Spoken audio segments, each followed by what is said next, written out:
Hello everyone, my name is Shubham and today I talk about eukaryotic cells.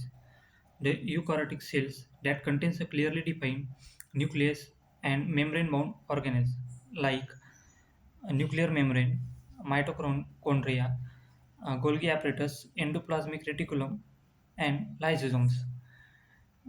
In eukaryotic cells, nucleus is present and the cell size is large. It's about 10 to 100 micrometer. And the examples of eukaryotic cells are animal, plants, fungi, and protists. The eukaryotic cell is a cell that has a membrane bound nucleus and other membrane bound compartments or sacs called organelles, which have specialized functions. And it is a large and complex cells. Now, so we study about structure of eukaryotic cells. It's like a prokaryotic cells. Eukaryotic cells has a plasma membrane, cytoplasm, ribosome.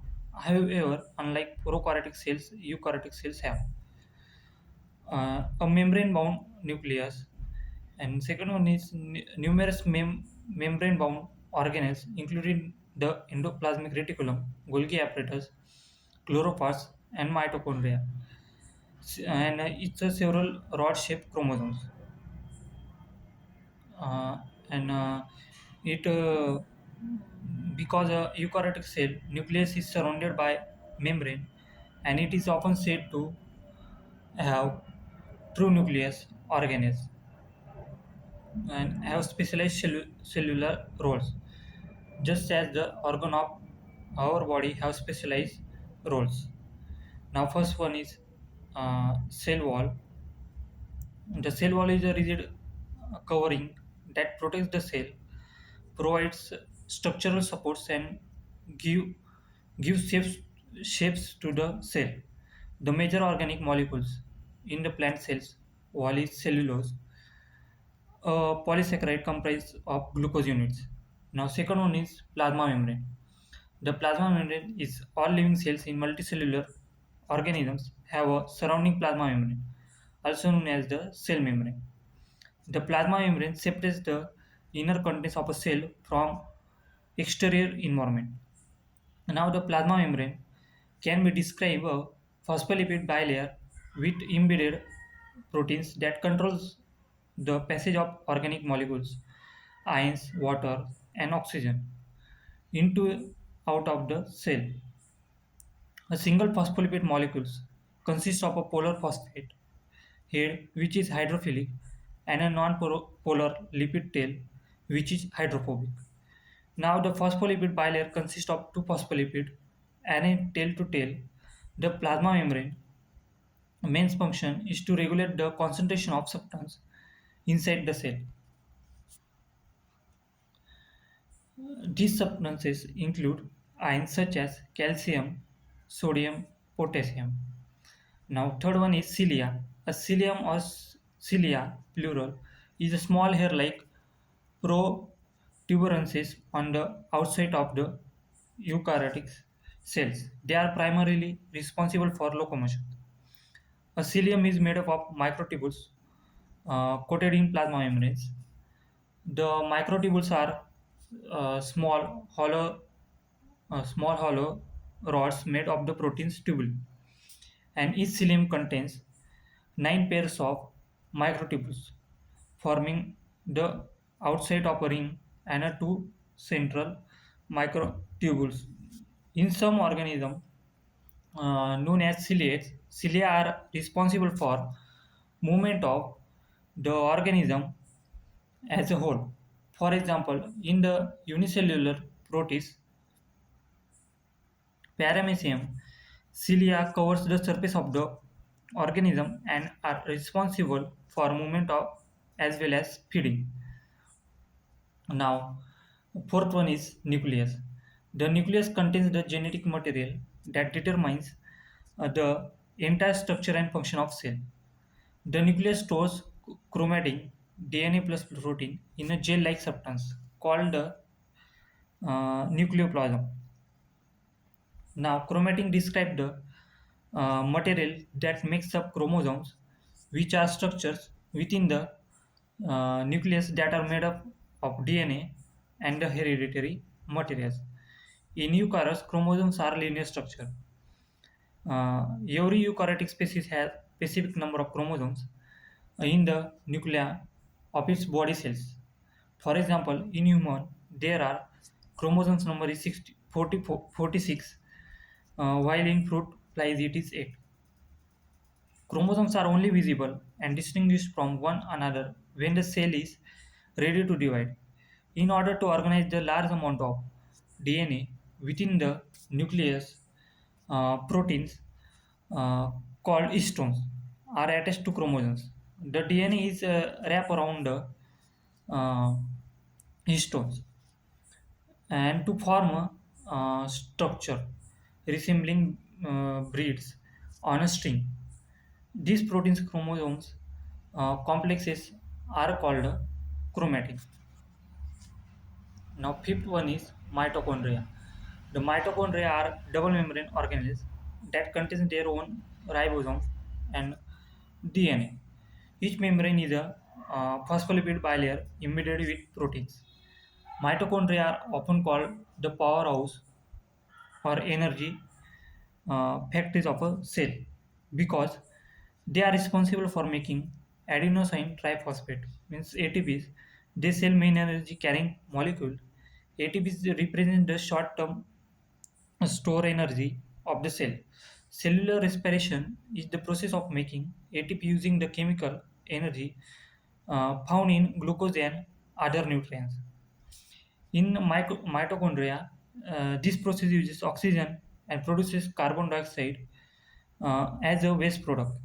In fact, the carbon dioxide that you exhale with every breath comes from the cellular reaction that produces carbon dioxide as a byproduct. It is important to point out the muscle cells have a very high concentration of mitochondria that produces ATP. Your muscle cells need a lot of energy to keep your body moving. When your cells don't get enough oxygen, they do not make a lot of ATP. Instead, the small amount of ATP makes the absence of oxygen and is accompanied by the production of lactic acid. Now, sixth one is chloroplast. The chloroplast have their own DNA and ribosome, but chloroplast have entirely different functions. So chloroplasts are plant cells organisms that carry out photosynthesis. Photosynthesis is the series of reactions that use carbon dioxide, water, and light energy to make glucose and oxygen. This is a major difference between plants and animals. Plants are able to make their own food, like sugars, while animal must ingest their food. The chloroplast contains green pigments called chlorophyll, which captures the light energy that drives the reaction of photosynthesis. Like plant cells, photosynthesis proteins also have chloroplast. Some bacteria perform photosynthesis, but their chlorophyll is not relegated to an organelle. And now, seven one is lysosomes. The lysosomes are the cells uh, are suicidal bags, means the garbage disposal. In plant cells, the digestive process takes place in vacuoles. Enzymes within the lysosomes aid the breakdown of proteins, polysaccharides, lipids, nucleic acid, and even worn out organelles. The enzymes are active as much lower pH than that of cytoplasm. Therefore, the pH within lysosome is more acidic than the pH of cytoplasm. Many reactions that take place in the cytoplasm could not occur at a low pH. So the advantages of the eukaryotic cell into organisms is apparent. Now, eighth one is endoplasmic reticulum. The endoplasmic reticulum comprises an extensive network of membrane, enclosed sacs, and tubules. It is the largest organism. There are two distinct subcompartments of the endoplasmic reticulum, uh, that the rough and the smooth endoplasmic reticulum. So the rough endoplasmic reticulum is characterized by fairly flat seal sacs which are studded by membrane-bound ribosomes on the outer surface. Uh, in contrast, the smooth endoplasmic reticulum has a tubular structure and does not have ribosome on its surface in its smooth appearance. As the endoplasmic reticulum is composed of the distinct rough and smooth surfaces, the organism has numerous diverse functions. The rough endoplasmic reticulum is required for the folding and processing of membrane, transmembrane, and secreted proteins. Now, 9.1 is Golgi apparatus. The Golgi apparatus is a membrane-bound organelle found in most cells. It is responsible for packaging proteins into vesicles prior to secretion and therefore plays a key role in secretory pathways. The Golgi is made of 5 to 8 folds called cisterning. Cister. The Golgi apparatus modifies proteins and lipids that is received from the endoplasmic reticulum. This biochemical leaves the Golgi by exocytosis before being delivered to different intracellular or extracellular targets. Protein processing carbohydrates regions of glycoproteins are altered by addition, removal, or modification of carbohydrates. And lipid processing is adds phosphate groups and glycoproteins to lipids from the endoplasmic reticulum, such as cholesterol, to create the phospholipid that makes up the cell membrane. This all about is eukaryotic cell.